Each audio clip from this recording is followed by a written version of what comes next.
Welcome to Decoding Leadership, where we explore the intersection of humane and effective leadership. Today's guest is Ankit Jain, CEO at Aviator. Ankit is a veteran of Cisco, Adobe, Google, and quite a few startups. I think of you as really being at the center of a lot of discussions in the developer experience space, and especially a lot of the discussions about where agent-assisted coding is going. And so it's really nice to have you on the show. Is there anything about your background that I missed that you'd like to highlight? Amazing. Jade, thanks for having me here. I'm really excited for this session. I guess maybe one thing to share, which obviously will come out in the conversation as well, is that I'm not very smart. I think one of the things which I've learned is just surround yourself with amazing people. And a lot of things that I learned and I share with other folks is things that I'm learning from others.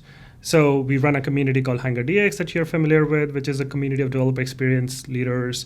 I also actually run a community of ex-Googlers. We call it Zoogler, which is now over 35,000 members. So I think this is sort of in some ways I've learned that, look smart, you actually just surround yourself with smart people. So that's probably at least one way I would describe myself. I love that. I feel like you're kind of the average of all the people you surround yourself with. And I appreciate the humility, because I think actually that's one of the best leadership traits you can have. I think it's really important to keep yourself grounded, because often, especially in leadership circles, there's something about kind of self-promotion or putting yourself out as a certain super confident persona. You see it on LinkedIn, you see it in meetings and corporate culture. So thanks for starting with that. Sweet. Yeah. So you and I met after I contacted you after reading your blog post on how to kill code review. And I thought it was a really interesting blog post. And I was wondering if you could share a little bit about your thesis of that blog post and any kind of follow-up thoughts you've had on it. Yeah, absolutely. So I think everyone today agrees that last November is where things changed quite a lot, right? We kind of went from maybe AI agents work 20% of the time to it certainly works 80, 90% of the time. And what ended up happening with that is just the shape of our work changed substantially. So essentially, this floated also around in our Hangar DX sessions, which is okay, now suddenly every developer is producing 5 times the change they were doing before, right? I mean, I'm not even talking about people like Steve Yegi who are doing over 100 changes a day, right? I'm talking about an average developer working in an organization, a mid-size, large-size organization. And I speak with many of these leaders who are also responsible for code quality. They're responsible for leading their platform and sort of maintaining a system in some of the top organizations when it comes to software engineering practices. And they're vast majority of time we're spending today is just reviewing the code, right? And if you look at it, many junior engineers or even if they get feedback from seniors, right, in code changes, they'll just pass that to agent now and just fix it, right? So essentially what that means is we have to now think from first principles of what does software engineering delivery look like and what is the role of humans in it. So I think a lot of what I wrote was 2 things. One was some of the discussions we've had in our community circles. The second was also a little bit of thought experiment. It's okay, instead of thinking of AI code reviews, which we will, I'm sure, also talk about, the challenges of it, what does it mean for a world where code reviews don't exist? And if we reflect back on the history, code reviews were not there even 15, 20 years ago, right? So software engineering has now existed for, in some shape or form, about 50 years, right? Even sort of if you think about some of the early versions of Windows, they were shipped without any code reviews. And I think this helps us at least build certain foundation that code reviews was a function of collaboration that was introduced as a way to make things more efficient in a world where humans were writing code. Now, if we think about a world where most code is written by agents, we really have to rethink that principle. So that's kind of like at least sort of like, some preface of why we wrote that article, and kind of like, what were some of the ideas or like thoughts that were going into that. I'm happy to kind of like go into more details as well of that specific one, but at least I wanted to kind of like set some stage there. I think that's actually really good context. I guess when I think about code review, I kind of think of it as being tied to this concept of a PR, and that really mostly came out of the growth of open source software and a very weird particular form of collaboration, Right. which was done with kind of untrusted or unknown parties. Right. And a completely asynchronous and internet-based way of communicating. Yeah, I think the other part is also something which became the standard was like the Google code review processes. They were the ones who evangelized a lot of review processes internally in the organizations. I still remember when I joined Google, my first code change took, I think, roughly a month to get in. Oh my God. So it went through at least like 15 different cycles of reviews before it was merged. And I remember Google used to have this concept of readability. They still do, I'm sure, which is like essentially readability gives you the ability to approve a code change, essentially in a way that it's what they're testing is like, do you have enough knowledge of a particular language? So as readability person, like you get readability in different programming languages. So I remember like that particular code change, then I submitted for a readability review, which essentially is there's like a set of people who have authority to give you a review. And that went through another like 2 weeks of cycles with that readability reviewer before those changes were merged and I got readability. So all I'm saying is Google was in some ways, the gold standard when it comes to kind of like creating the review policies. And for what it's worth, it made me a great engineer. Yeah. Right. And I think today, again, just kind of like moving forward in this conversation, today, I feel a lot of things that Google did actually can be codified. Codified in the sense is like, we have like really great linters today.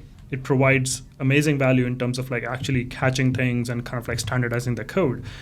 If you think about AI as a system, you can technically build many of the guardrails that were previously, that looked like linters in the past, right? And I think that is some of the value AI systems can create and can help us build some of the foundation of what a future of coding would look like.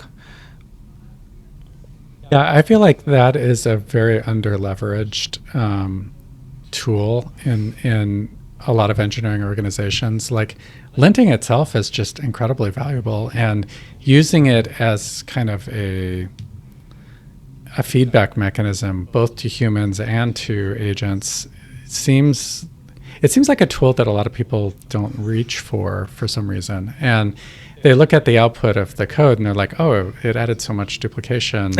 it added this and added that. And actually there are tools that Right. tie into linting tools that look for code duplication, for example. Right.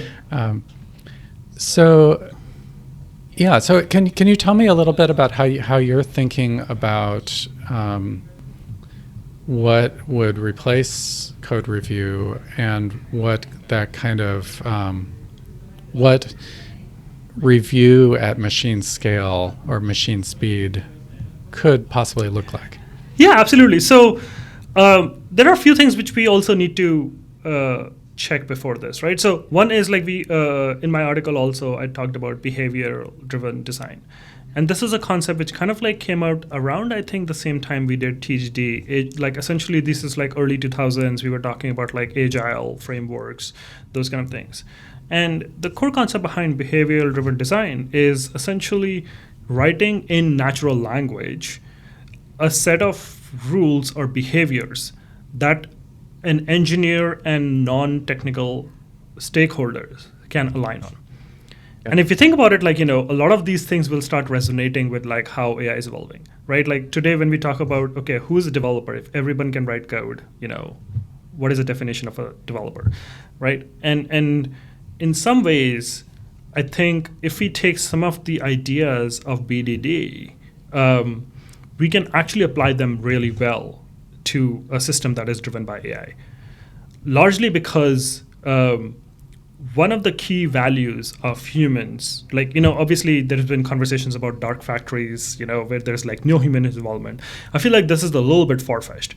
We do need humans in the loop, but humans can provide value in a way which is highly leveraged, right? I think given the shape of code shape of work that is happening today, it's unreal to expect that we can read line by line and still survive and make and create value. What we can do is essentially make sure that there is no ambiguity when it comes to making code changes. What that essentially means is today, then with the way most commonly like how developers working is like even in an agentic era, you're sort of like working with Cursor, Cloud Code, Codex, whatever your tools are. You're essentially like doing some back and forth with the agents to work on a problem, and then you kind of like send out a change. Obviously, there is like AI reviews. We'll kind of like talk about that later as well. One of the things which we all miss out is as part of those conversations that you're doing with the agent, you're making these micro decisions. And when we think about a process of reviews, when we think about collaboration, I think these micro decisions are the ones which actually should get surfaced the most. These are the things which we need to capture. These are the things which I believe for collaboration that other developers should know. So essentially, if we tie that back to BDD, what we are saying is these micro decisions are the ones where we are describing the behavior of how a software should work and telling that to the agent, right? Like if you think about BDD now from this lens, which is like, okay, assume that every software engineer is actually a stakeholder, a business personnel. Maybe they're not a software developer, right? Like now your agents are the software developers, and you're essentially collaborating with the agent using this BDD principle, right? And you're doing it in a more natural way, sort of like through conversations. Like, people also talk about spec-driven development, similar ideas, right? It's a matter of like whether you're doing it collaboratively or you just like pass on a document which has all the clarity. So what I am suggesting, at least I suggested through that document, is this is where what becomes more meaningful. So if you have to think about what you need to review, you essentially review this behavior. You essentially, as a collaborator who are sort of like, reviewing the code change, instead of reviewing line by line, now you just review the behavior that the author intended. Mm-hmm. So can you maybe give an example to help make this more concrete? Like, sure. Maybe, yeah. Let's talk about like, okay, let's say a system is, let's say we are building sort of like OAuth flow into our login system. Right. Perfect. So when we think about like OAuth flow, as a developer, maybe you kind of like pass it to the agent. It's like, hey, we need to build an OAuth flow.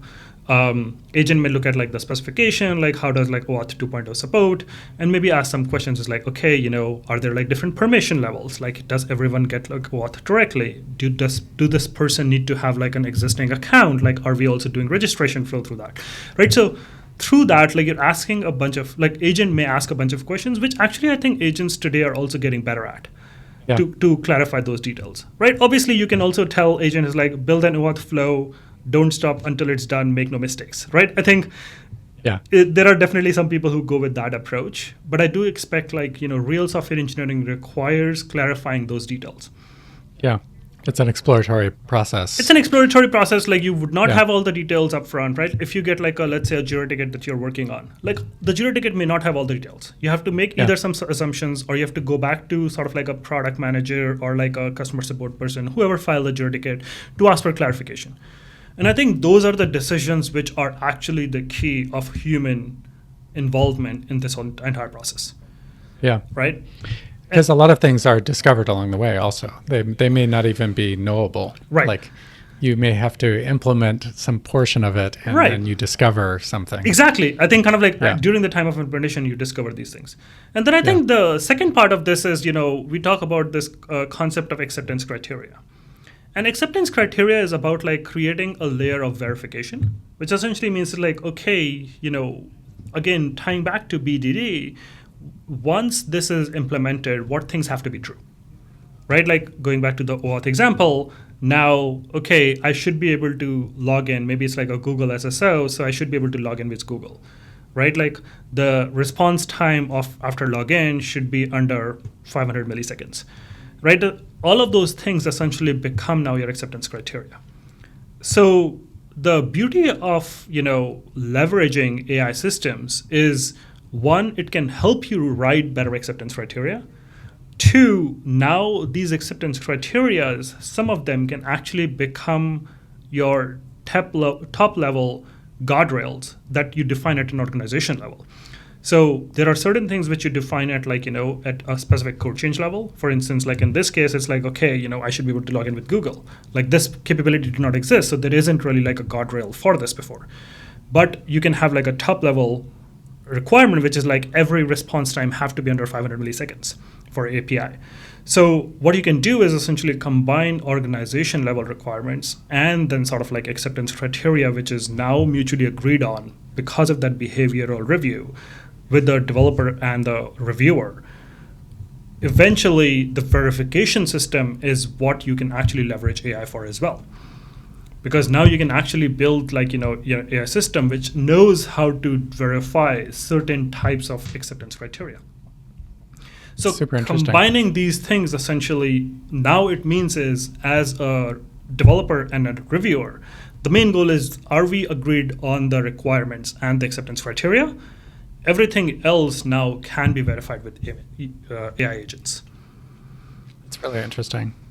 How does this overlap with the concept of evals and other kind of existing tooling? Yeah, absolutely. I think in a way this is actually evals, right? Yeah. I think with evals, obviously, we are using AI for kind of both, many times even the judgment side of things. Sometimes it's like score-based systems. And I think even in verification systems, there are a couple of things you can do, right? One is some of these things can actually be deterministic, right? If you think about response times, this is such an easy thing to do. You can have an agent now. It's like very common to have background agents. It can spin up a server, make an API call, see the response time. Yeah. Right? So those are the things where you can actually leverage agents to actually do some of the grunt work of like, okay, how do we spin up a server, right? Like there is a skill for that. How do you actually make an API call? There's a skill for that. But like actually being able to track the results in a deterministic way, that changes the game entirely, because now this is something which is auditable. You can always go back into the system and see how this was performed. So that I think is like a little bit of a difference. I know there are some eval systems which actually are also deterministic, but many eval systems are sort of like more LLM as a judge, which are more probabilistic. So I think it's taking the best of both worlds, which is like leveraging AI to do some of the heavy grunt work, but at the same time leveraging determinism to actually figure out whether the test is going to pass or fail. Love that. I think they're very complementary to each other. And I also often see patterns of starting with less deterministic systems and having them gradually replace themselves with Right. the portions that can be Exactly more deterministic. Like for instance, one of the things that we are also building through our system as well is like there are certain set of rules that you can also create programmatic scripts for, right? So for instance, like when we were talking about like spinning up a server, like this is something you can ask an agent to create a script for, right? So then it becomes just like, okay, instead of like agent always trying to figure out how to run the server, there is like just a script that runs and it spins up the server, right? So it's kind of like, obviously some of these things are similar to how we write skills as well, because skills can also take scripts. Like skills can actually, like, you can write scripts in that. But think of this as sort of like, many of the things that you're going to test, they are not limited to what your test infrastructure already supports, but they may actually get created in real time and then saved for second, like, reuse in the future. That's super interesting. So as you start to see this kind of nascent capabilities be fleshed out, like how do you imagine this affecting the way we develop in 6 months or in a year? Yeah, I mean, I think this is also sort of like, I might have written that in this blog post or maybe a different one, right? So came up in a conversation also I was having with a good friend. I'm not going to name him just because it's complicated for naming people. But he talked about, this correlation of software development, like what we're going through, it looks a little bit like what we went through during industrialization. So before industrialization, products were created by craftsmanship. Humans created products, and then there was like quality control. After industrialization, humans were responsible for creating the assembly line and the machines, and then did some quality controls, right? Like the actual products were created by machines. So I think with software engineering, we're actually going through the same phenomena if you think about it, right? So far software was written by hands, by humans, right? Like now software is written by machines. So as we grow into this phase, vast majority of companies, I kind of like joke around, vast majority of companies are gonna look like dev tool companies.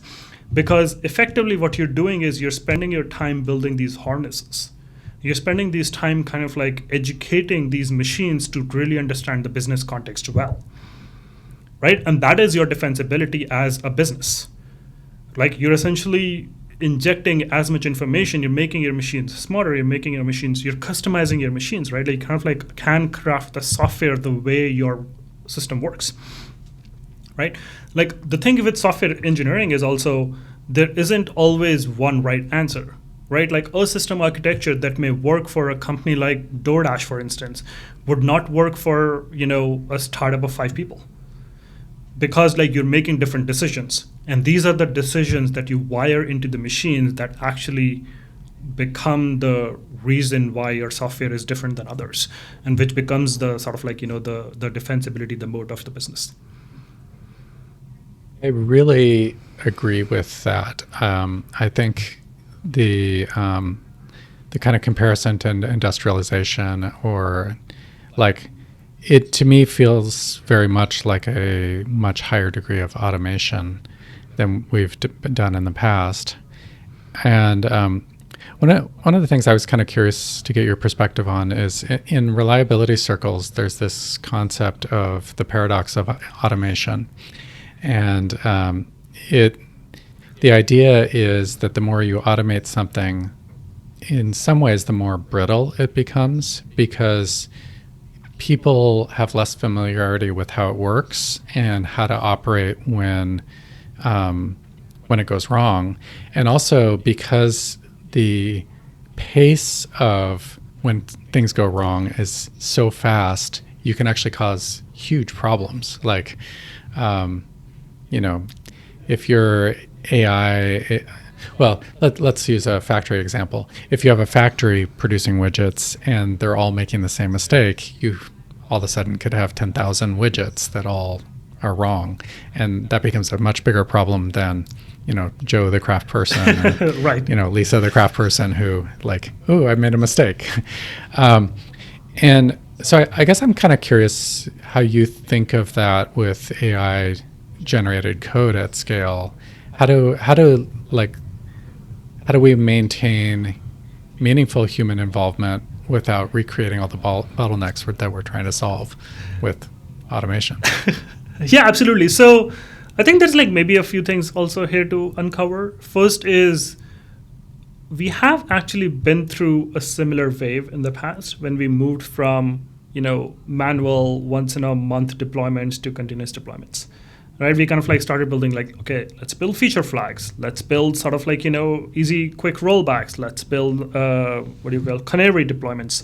So a lot of these things already exist. In some ways, the other thing I would say is today's code reviews are also a lossy signal, right? Can we actually, trust that every code which was reviewed will not produce bugs, right? Like that's not possible. Effectively, what we're trying to do is de-risk, right? So essentially, now going back to your question about how does this play out? One, I don't have perfect answers, so I can kind of like, at this point speculate. I do believe, going back to also the piece that you have written, like automated verification engineer, we were talking about it earlier, a lot of time would be spent in kind of like building and doing quality controls for the software produced. And for instance, everything that we kind of like do today in reviews, all of those things we can start capturing and trying to figure out like how do we catch things that we're catching in reviews earlier in the cycles, right?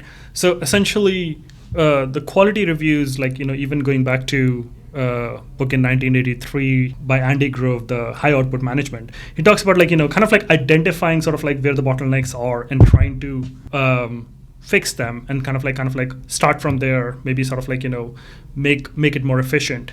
And the other part he also talks about is like doing quality control. So those things actually like which existed in silicon chip manufacturing in 1983 today will exist in software engineering, which is like how do we do better quality control? How do we kind of like actually build enough guardrails that the quality that comes out of software is actually higher quality than what humans would review and catch, right? Because in some ways, catching bugs through code review is actually a very inefficient way and also doesn't quite give you enough guarantees, right? The main things that I've seen where code reviews are useful is knowledge sharing and discussions on architectural decisions. And those things we can still keep. So going back to how the roles have evolved, there's definitely going to be two more core verticals. One I would call it like broadly call it like platform engineering, which will also involve like how do we do quality controls? How do we kind of like make this factory or the machine working? And the second is sort of like, again, going to be more on the product engineering, product management, whatever you want to call it, which is like how do we actually really understand the customer requirements and feed that to the machine, right?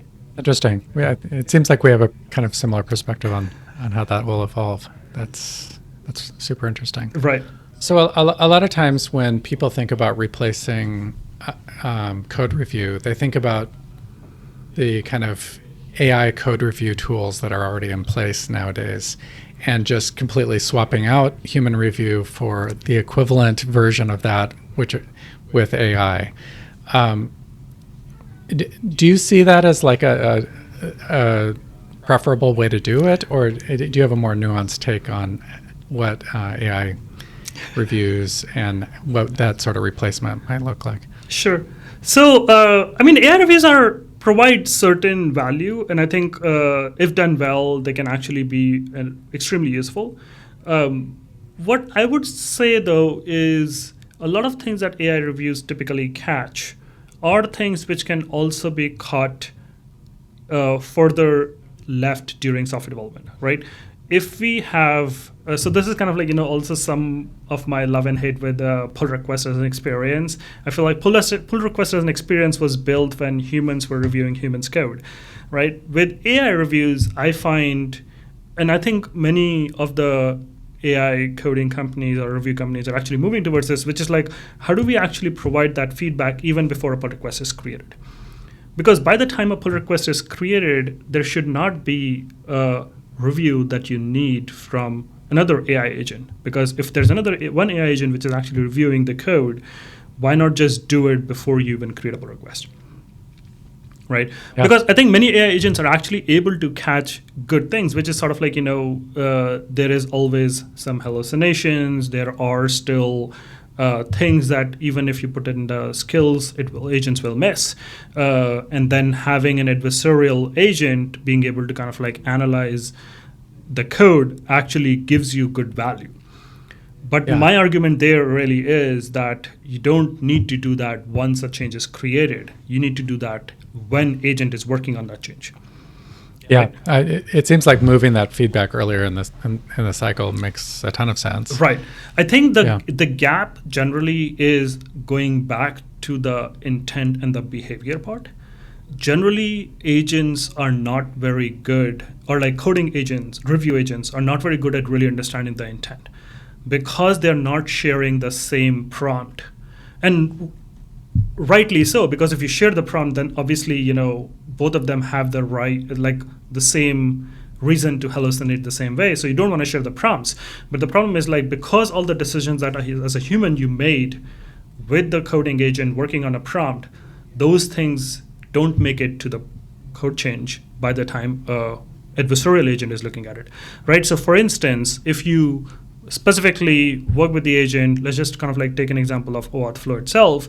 If you work with the agent, is like, oh, I want to create a separate directory for OAuth. And maybe this is something which kind of like the coding agent flagged is like, okay, this should like actually be called OAuth 2 or something like that. I mean, I'm just giving a random example.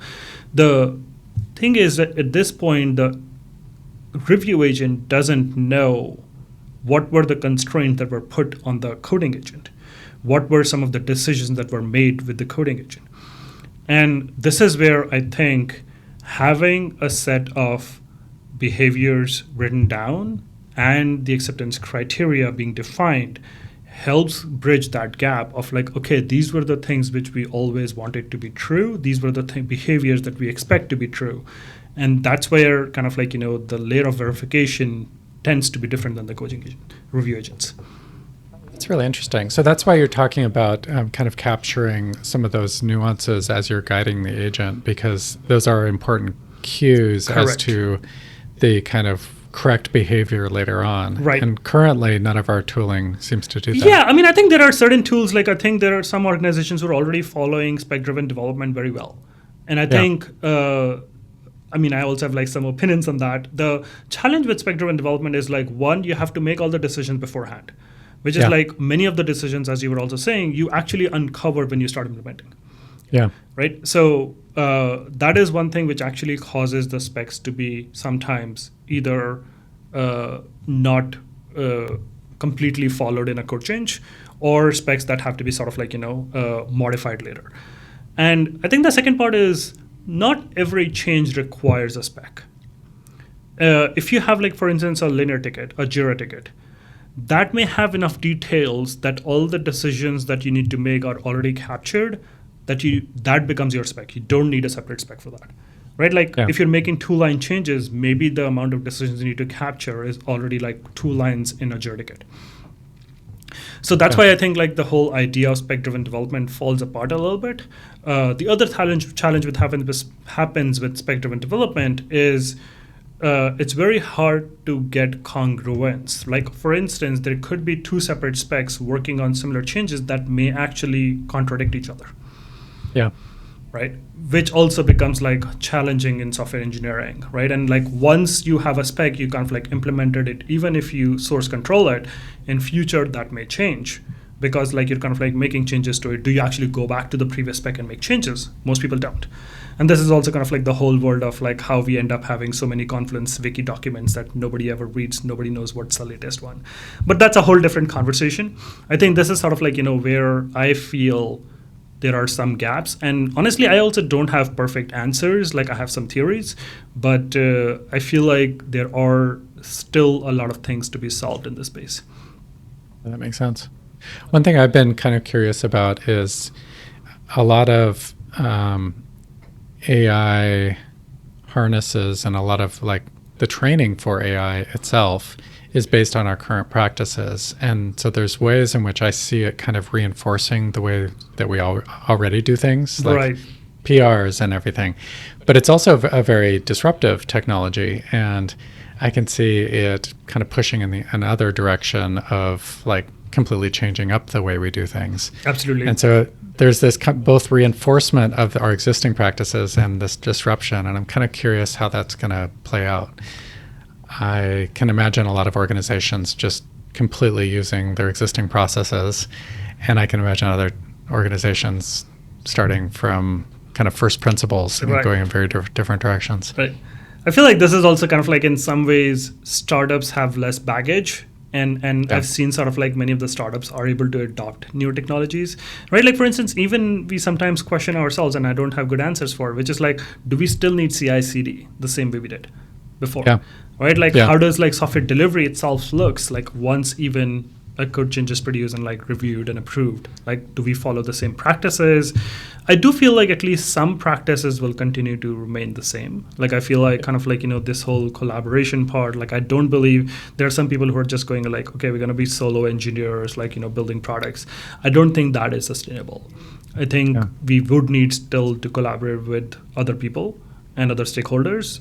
So essentially, we need to figure out how to build better systems for those stakeholders to continue collaborating and be empowered using the AI tools. You have led some very successful online communities, and I imagine that you've learned a lot doing that. And I guess I was kind of curious what sort of advice you give to other people as they're building online communities or helping to keep them vibrant.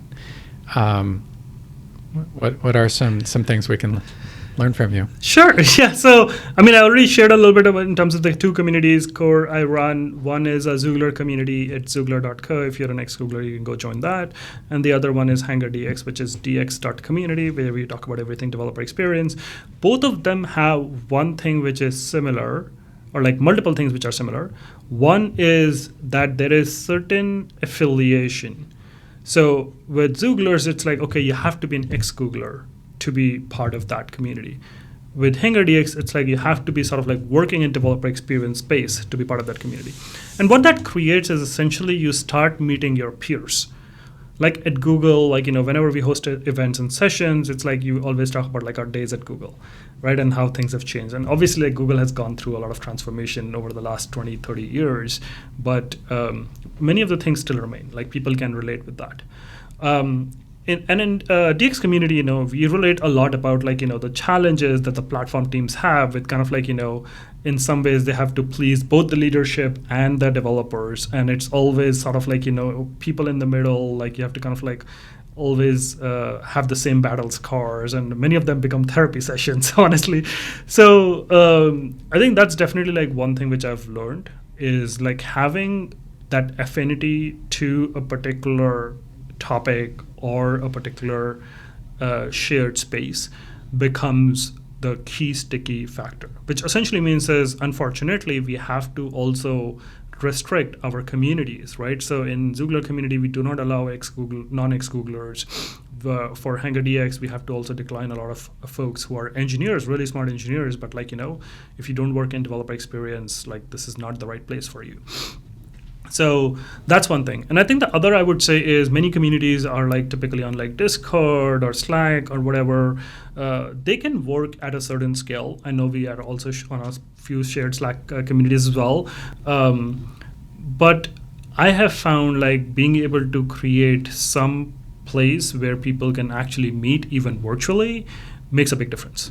So for us in HangerDX, that was essentially the Zoom sessions we started hosting. And that's how the community started, right? We started doing podcasts much more later, but essentially we started seeing the same folks. We had about like 70% repeat people coming to every session, which essentially means is like now this is a place everyone blocks on their calendars. Like, okay, this is the next one, we'll be there. And that essentially, I know for a fact there are several people who have also found like, roles through the community. Many people actually come to me asking for like, hey, do you know people who are looking? But essentially this becomes a gathering, right? At some point, maybe we will also host conferences. We have done actually in-person meetups in a Bay Area, but I think post-COVID, obviously our community is like fairly spread out, at least within US and even beyond, which makes some of the in-person events a little bit harder. But definitely creating that space for people to come and talk and collaborate and just giving a voice to everyone. So I would also, keep the events small. So we would have like, now we are growing a little bit too much, but like we used to have like about 25, 30 people, and we will kind of like have everyone introduce themselves. So essentially giving a face and a voice to people, those things really help. Our field is going through such a disruptive period right now, and I find it quite illuminating to like start to try to piece together what things are going to look like, even 6 or 12 months from now.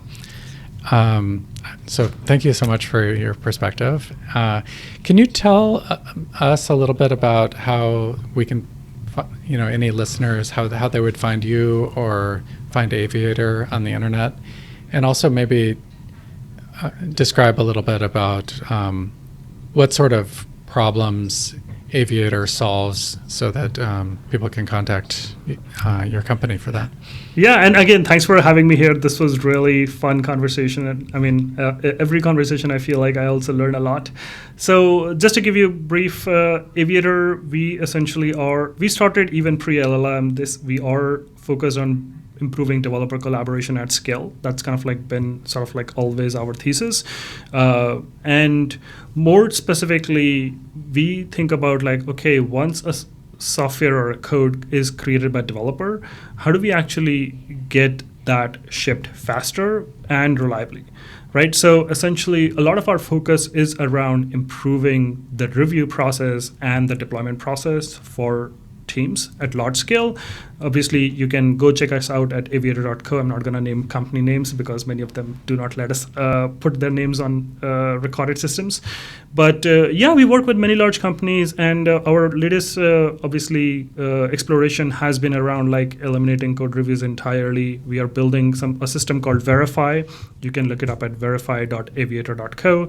This is still under development. We are kind of like testing it out with some early users, and I think a lot of this is still exploratory. We have like some constructs which we strongly believe in. There are certain areas which we're still exploring. But essentially, as we say, software engineering isn't really solved. There are, the speed of coding has increased. But at the end of the day, the collaboration part is where most of the inefficiencies are. And there's a lot to be built. There's a lot, especially we are living in an amazing time where everything is changing, as you said. So it's like an amazing time to be exploring this space. Thank you for joining us for another episode of Decoding Leadership. As always, I welcome your questions and feedback.